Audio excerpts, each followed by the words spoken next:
Salut! Si vous travaillez beaucoup avec les documents Word, Excel, PowerPoint, et si vous faites seul ou si vous faites partie d'une grande équipe, cette vidéo vous sera très utile parce que la plupart d'entre nous utilisent les applications de Microsoft Office. Et cela inclut Microsoft Word, Microsoft PowerPoint, Microsoft Excel, OneNote, il y a beaucoup d'applications. Mais ces applications-là, nous savons tous qu'elles fonctionnent très bien, mais elles ne sont pas complètement gratuites. Oui, il y a une version gratuite avec Office.com, mais c'est un peu compliqué. Dans cette vidéo, nous allons essayer de voir une autre suite d'applications qui est un peu mieux et qui essaie de résoudre ces problèmes-là. La suite en question est Google Docs. Qu'est-ce Google Docs? Google Docs est un traitement de texte en ligne dans la suite web gratuite proposée par Google, qui comprend Google Sheet, qui est l'équivalent de Microsoft Excel, Google Slide, qui est l'équivalent de Microsoft PowerPoint, Google Drawing, c'est une application faite par Google, Google Forms, qui est une application qui permet d'administrer des questionnaires, Google Site, qui est une plateforme qui vous permet de créer des sites un peu simples là. Vous pouvez mettre vos contenus pour votre compagnie ou vos contenus personnels.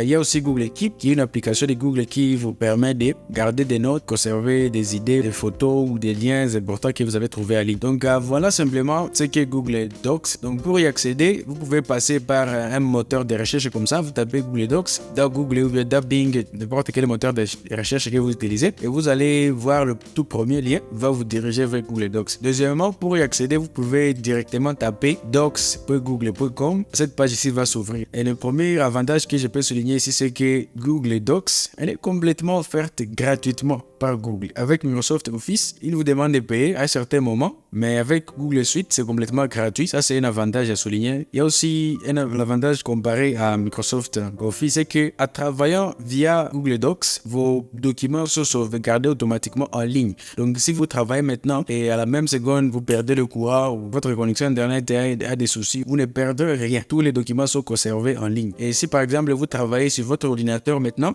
et que vous avez un petit problème avec votre appareil, vous pouvez éteindre l'ordinateur et continuer à travailler sur votre téléphone. Les documents sont sauvegardés en ligne en temps réel chaque seconde. Il y a aussi la possibilité de collaborer très facilement en ligne parce que les documents en ligne, si vous voulez inviter quelqu'un de joindre votre document, continuer de vous aider à éditer le document, il suffit de partager le lien, très simple comme ça. Et la personne là va voir le lien et vous allez être capable de travailler sur le même document au même moment. Il y a aussi la possibilité d'envoyer le document là en ligne directement par email à partir de l'interface où vous travaillez. Comparé à Word, où vous devez d'abord enregistrer, aller sur Gmail ou n'importe quelle application que vous utilisez pour vos emails, composer un nouveau email, copier l'adresse email de la personne, chercher les documents. Donc c'est peu compliqué, mais à partir des applications de Google Docs, vous cliquez envoyer, pouf, 2-3 clics comme ça et le document a déjà été envoyé. J'espère que vous commencez à sentir que Google Docs a beaucoup d'avantages comparé à Microsoft Office. Donc voici à quoi la page d'accueil de Google Docs ressemble si vous n'avez aucun document. Et pour initier un nouveau fichier ou un nouveau document, il y a plusieurs façons. Comme vous pouvez voir, il y a des exemplaires ici où vous pouvez commencer par un document complètement vide. Il faut que je souligne qu'il y a aussi moyen de structurer un fichier à partir de votre ordinateur. Donc là, si vous cliquez sur cette icône ici, ceci vous permet de structurer un document existant de quelques endroits. Il y a aussi la possibilité de structurer un document à partir de votre compte de Google Drive, une application dans laquelle nous avons fait une vidéo récemment. Je vais mettre le lien dans la description. Et il y a aussi la possibilité d'importer un document à partir de votre ordinateur maintenant. Pour cette vidéo, je vais commencer un nouveau document vite, mettre un beau titre sur votre document. Là, je peux dire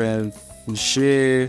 Par exemple, ça pourrait être le titre de mon document. Ça, c'est la première façon de le faire, mais il y a aussi d'autres façons de créer un nouveau dossier à partir de Drive. Autorisez-moi à démontrer cela maintenant. Si j'ouvre mon compte Drive, vous pouvez déjà constater que le fichier ici que j'ai créé est déjà connecté ici. Je disais, il y a aussi moyen de créer un document directement à partir d'ici. Donc, je peux créer un nouveau dossier là. Donc, j'ouvre là-bas.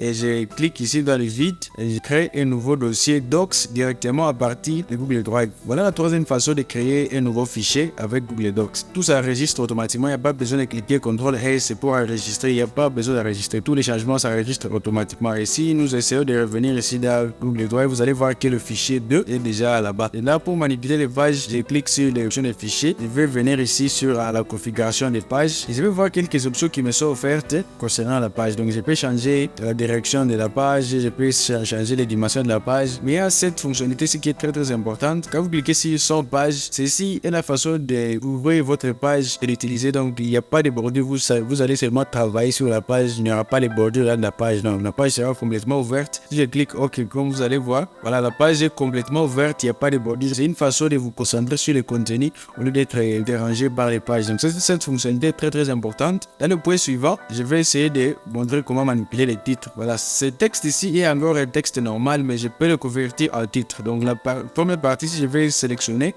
et pour convertir un texte normal en titre, vous devez d'abord sélectionner ce texte-là, et vous venez ici, vous choisissez les quelques options qui vous sont présentées. Donc il y a l'option ici de rendre titre, seulement titre simple. Il y a moyen de faire un sous-titre. Il y a aussi moyen de sélectionner les titres là, les niveaux. Il y a titre 1, titre 2, titre 3. Donc là, je vais convertir le premier texte là en titre 1, deuxième texte ici en titre 2, l'autre partie ici en titre 3. Et comme vous voyez sur la liste ici, il n'y a pas de titre 4. Pour que vous voyez titre 4, il faut d'abord sélectionner titre 3. Quand vous avez un titre au niveau 3, le système va vous permettre de sélectionner titre 4. Et si je mets titre 4, je peux aussi être capable de sélectionner titre 5. Si vous sélectionnez le dernier titre sur la liste, il y a aussi possibilité d'ajouter un autre sous-titre. Voilà comment manipuler les titres. Et les titres sont très importants parce qu'ils vous permettent de formuler une table de matière automatiquement. Si vous travaillez sur un document qui aura besoin de table de matière, avoir des titres, ils sont nommés titres. C'est très important. Je vais essayer de formater ce texte ici de différentes façons. Je peux être capable de le convertir en titre comme nous avons vu, mais je peux aussi être capable de choisir le style, le type de style de texte. Il y a aussi la possibilité d'augmenter la taille, de rendre le texte gras, c'est-à-dire que c'est souligné, changer la couleur, d'ajouter un lien au texte, d'ajouter un commentaire sur un mot ou sur tout un paragraphe. Donc si je sélectionne ce paragraphe ici, il y a un petit raccourci ici. Si je clique dessus, je serai capable d'ajouter un commentaire. Comme je disais, Google Docs est spécialement optimisé pour la collaboration. Les commentaires ici peuvent être très importants. Donc si vous dites ici, le paragraphe ici il doit être ceci, cela, vous ajoutez un commentaire comme ça. Quelqu'un d'autre va venir, va voir ce commentaire-là et saura ce que ce paragraphe-là est en train d'accomplir là-bas. Ajouter une réaction, suggérer des modifications. Il y a possibilité d'importer une image à partir de l'ordinateur localement ou à partir d'une autre source en ligne. Changer l'alignement du texte, donc aligner à droite, aligner à gauche. Justifier le texte si vous voulez. Il y a aussi la possibilité de changer l'espace d'interligne entre les mots. Il y a aussi la possibilité d'ajouter une liste qui est numérotée. Il y a aussi la possibilité de contrôler le retrait des textes. Si j'essaie de pousser ce texte ici, comme vous voyez, vous pouvez contrôler le retrait des textes, surtout pour les gens qui écrivent les livres. Donc voilà les quelques options que je peux mentionner concernant le format des textes. Contrôler l'affichage des règles ici. Vous allez sur la section des affichés et vous pouvez cacher ou afficher les règles là, qui sont très importantes pour essayer de vous montrer de contrôler les marges. Maintenant, je vais essayer de discuter concernant la manipulation des tableaux. Donc pour insérer les tableaux, il faut aller dans la section d'insertion. Là, vous choisissez tableau. Ici, vous pouvez choisir dynamiquement le nombre des colonnes. Par exemple, choisir ici 5 sur 6. Si je clique là-bas, mon tableau va être créé. Vous pouvez considérer la première ligne ici comme titre. Donc si je peux considérer cela comme titre, manipuler les tableaux, c'est très simple. Et si vous voulez manipuler la dimension des lignes, vous pouvez aussi le faire. Tout comme dans les autres applications, il y a aussi la possibilité de fusionner 2 ou 3 cellules. Donc si je sélectionne ces cellules là-bas en utilisant la souris comme ça, je peux cliquer 3 là-dessus et je vais sélectionner fusionner. Les 2 cellules là vont être fusionnées.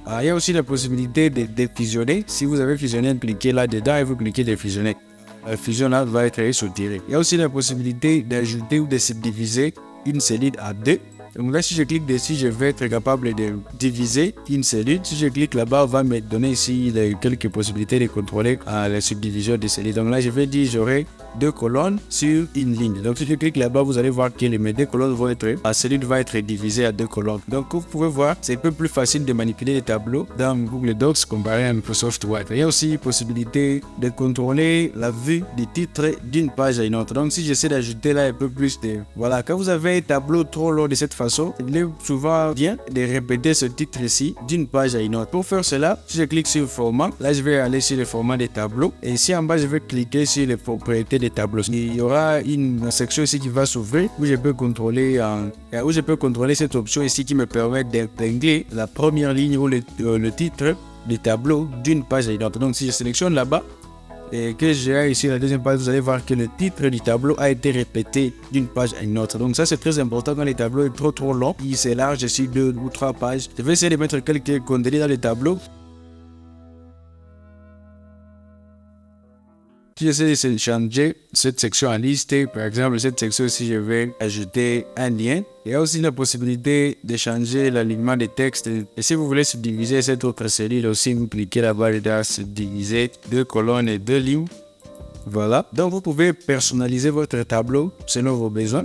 Ça, c'était une vue un peu brève concernant les tableaux dans Google Docs. Concernant l'ajout d'une table de matière, comme je disais, vous devez d'abord avoir des vrais titres. Ils doivent être mentionnés ici comme titres. Si vos titres ne sont pas mentionnés comme titres, la table de matière ne va pas être générée automatiquement. Souvent, en haut du texte, vous devez d'abord créer de l'espace comme ça. Donc, une fois que vous avez de l'espace là-bas et vos titres peuvent aussi être vus ici sur la liste des plans. Si cette section n'est pas visible, si elle est comme ça, vous devez cliquer sur ce bouton ici pour montrer cette section ici. Il y a aussi la possibilité de cacher ou montrer la section là des plans ici, dans la section d'affichage. Et ce sont ces mêmes titres-là qui feront partie de la table de matière. Donc, pour insérer une table de matière, vous allez sur la section d'insérer. Et sur cette liste ici, vous allez identifier la section des tables de matière qui est ici vers le bas. Donc, vous devez d'abord choisir si vous allez avoir une table de matière qui a le nombre de pages à côté ou pas. Donc, voilà comment ajouter une table de matière de manière dynamique et automatique. Un nouveau titre.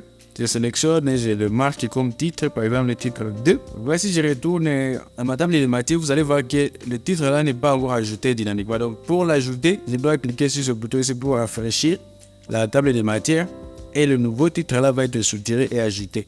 Et pour manipuler les en-têtes et les pieds de la page, il faut d'abord double-cliquer là-dedans, tout comme dans Microsoft Word. Donc si je clique dans cet espace là-bas, je suis capable de mettre, comme par exemple, Parallax.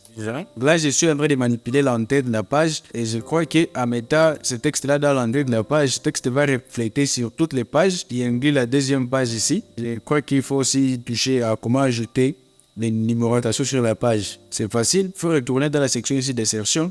Et là, vous allez identifier le numéro de la page qui est ici. Donc, vous pouvez choisir l'endroit où votre numérotation va s'afficher. Je vais sélectionner cette numérotation ici qui est en bas. Quand je sélectionne comme ça, la première page sera ignorée, étant considérée comme la page de couverture. L'en-tête et le bas de la page et la numérotation, tout ce qui est là va commencer à partir de la page suivante. Si j'ai sélectionné cette option ici de faire la première page différente. Voilà comment manipuler l'en-tête et le bas de la page. Il y a cette fonctionnalité qui est spécifique à cette application ici. Si par exemple je vais dans l'espace vide ici et je mets arrobase, il y a quelques fonctionnalités qui apparaissent. Il faut noter cela. Et avant que je discute concernant la possibilité de partager le fichier ou d'envoyer les fichiers par email, autorisez-moi de passer très rapidement dans ces options ici. Donc si nous allons sur la section des fichiers, nous pouvons voir que nous avons la possibilité de créer un nouveau document. Il y a aussi la possibilité d'ouvrir les documents existants. Il y a la possibilité de créer une copie de votre travail actuel. Il y a la possibilité de télécharger ce document ici. Si vous travaillez sur Google Docs, mais vous voulez aussi continuer localement sur votre ordinateur, vous voulez télécharger une version PDF, vous allez sur la section ici des fichiers, télécharger, et là vous allez voir quelques options. Il y a aussi la possibilité de renommer le fichier. Si je clique ici, vous allez voir que cette partie ici s'active pour me permettre de renommer le fichier. Il y a la possibilité aussi de déplacer ce fichier parce que, comme je vous ai montré, ce fichier est dans mon Google Drive, dans un dossier. Et si je clique là-bas, cette possibilité va s'apparaître et qui me permet de déplacer ce fichier ici d'un dossier à un autre directement à partir de Google Docs. Il y a aussi la possibilité de supprimer le fichier. Si vous voulez supprimer le fichier, si vous cliquez là-bas, c'est possible de supprimer le fichier. Il y a aussi la possibilité de revoir l'historique des changements du fichier. Donc, si vous travaillez sur le fichier vous-même et vous constatez que vous avez fait une erreur, vous avez ajouté des contenus qui ne sont pas importants, vous pouvez retourner à une version du fichier précédente. Donc, la version qui était errée, par exemple, vous pouvez aussi nommer cette historique ici. Si vous venez d'ajouter quelque chose, vous pouvez nommer que ceci, c'est une version que j'ai ajouté le tableau. Ceci vous permet de revenir à cette version ultérieurement. Donc si dans le futur vous continuez à travailler sur ce fichier ici et que vous fassiez une erreur ou si vous travaillez sur le fichier ensemble avec quelqu'un d'autre, cette personne-là met des modifications qui ne sont pas désirables, vous pouvez retourner à cette version-là que vous aviez enregistrée précédemment. La première option est de nommer la version actuelle du fichier pour vous permettre de l'identifier facilement dans le futur. Il y a aussi la deuxième option ici qui vous permet de voir cette autre interface ici qui vous donne une vue des différentes versions du document qui ont été enregistrés dans le passé. Il y a des versions qui se font automatiquement. Il y a aussi des versions que vous pouvez créer manuellement en les donnant des noms comme ça. Donc, il y a aussi la possibilité de voir les détails du document si vous voulez voir la taille, la date à laquelle le document avait été créé. Il y a aussi la possibilité de sélectionner la langue du document. Il y a aussi la possibilité d'imprimer ce document ici directement. Pas besoin de le télécharger. C'est possible de l'imprimer directement à partir d'ici si vous avez une imprimante connectée à votre ordinateur. Il y a aussi dans la section d'éditer, vous pouvez voir ce qui est là-bas, copier-coller. Dans la section d'afficher, c'est là où vous choisissez si vous voulez afficher la section ici des plans, si vous voulez afficher les règles ici, si vous voulez afficher barre d'outils ou pas. Et si vous voulez visualiser votre document en plein écran, donc vous ne voulez pas de distraction, vous voulez seulement travailler, il y a cette possibilité-là si vous sélectionnez en plein écran. Le document va être maximisé et les options là, les détails vont être cachés. Quand vous êtes dans cette vue ici, si vous voulez retourner dans la vue normale, il faut cliquer n'importe où et il y a cette option ici de quitter le mode plein écran. Sous insertion, c'est là qu'il y a beaucoup d'options, beaucoup de paramètres. Comme j'ai dit, il y a la possibilité d'ajouter une image, un tableau. Je peux aussi insérer quelques statistiques. Je peux aussi insérer une ligne de division, des emojis, une date. Donc vous pouvez aussi explorer. Je ne veux pas que la vidéo soit trop longue. Dans la section des formats, vous pouvez choisir les couleurs, les dispositions, l'alignement des textes, tout ça là-bas. Aussi, il y a les traduire un document d'une langue à une autre avec un seul clic. Je pense que j'essaie de cliquer pour voir. Vous pouvez venir d'une langue des documents à une autre langue. Si vous sélectionnez par exemple là-bas une autre langue, si vous cliquez traduire, le document va être traduit de cette langue actuelle à une autre langue. Il y a aussi la possibilité de saisir en utilisant votre voix. Mais pour utiliser cette fonctionnalité, vous devez utiliser le navigateur de Chrome. Et dans la section d'extension, c'est ici si vous voulez ajouter ces mêmes applications-là que nous avons ouvertes dans notre vidéo précédente, que c'est possible d'ajouter des extensions ou des autres applications pour vous permettre de travailler un peu plus rapidement, pour faire des calculs automatiquement, pour organiser les contenus automatiquement, pour faire des résumés automatiquement. Donc cette section ici vous permet d'ajouter des extensions, mais parce que la vidéo est devenue trop longue, je ne vais pas pouvoir explorer cette section. Si vous avez besoin, vous pouvez mettre les commentaires là et nous pourrions y jeter un coup d'œil. Donc voilà, généralement les options là, comme je disais, cette application est très puissante. Il n'y a rien qui manque ici, qui est Microsoft Word qui manque ici. Donc il y a tout ici et plus. Et il y a aussi une fonctionnalité que je dois souligner, c'est la possibilité d'utiliser, modifier ce document ici hors ligne, sans internet. Je peux cliquer ici pour le rendre accessible hors ligne. Donc là, si vous voyez, ce document est prêt pour une utilisation hors ligne. Donc si vous n'avez pas accès à Internet, oui, c'est possible d'utiliser Google Docs sans Internet. Comme je disais que Google Docs est focalisé sur la collaboration avec d'autres personnes. Donc, si vous voulez donner accès à ce document ici à quelqu'un d'autre, vous cliquez seulement sur le bouton de partager ici. Dès que cette interface ici apparaît, vous pouvez d'abord mettre l'adresse email de quelqu'un pour donner à cette personne accès. Et vous pouvez mettre beaucoup d'adresses email au même moment.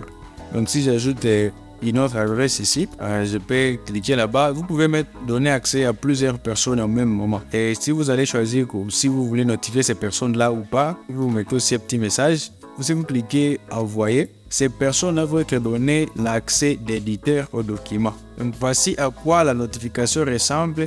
Si je clique dessus, voilà, ici nous sommes informés que la personne ici, c'est notre compte d'un service sur lequel nous travaillons. On dit que cette personne ici a partagé un document, la petite description qui a été mise là-bas. Il y a aussi le titre du fichier en question. Donc si je clique ouvrir, je vais être capable de joindre cette personne-là et de faire des changements sur le document. Mais comme je disais, c'est aussi possible d'envoyer ce document directement par email à partir de cette plateforme. Donc pas besoin de télécharger, créer un nouveau email, PDF, ceci ou cela. Non. Vous pouvez seulement cliquer sur fichier ici. Si vous sélectionnez envoyer ce fichier par email, et vous cliquez là-bas, vous pouvez mettre l'adresse email de la personne à laquelle vous voulez envoyer ce fichier. Vous mettez l'objet, vous mettez un petit message, vous sélectionnez le type dans lequel le fichier sera envoyé. Et quand vous terminez, vous pouvez cliquer envoyer. Merci beaucoup d'avoir suivi la vidéo jusqu'à la fin. N'oubliez pas de suivre cette autre vidéo concernant l'utilisation de Google Drive pour stocker tous vos photos et fichiers. Suivez ce lien ici pour participer à notre mini formation mensuelle gratuitement. Et aussi, n'oubliez pas de vous abonner à notre chaîne. Merci beaucoup.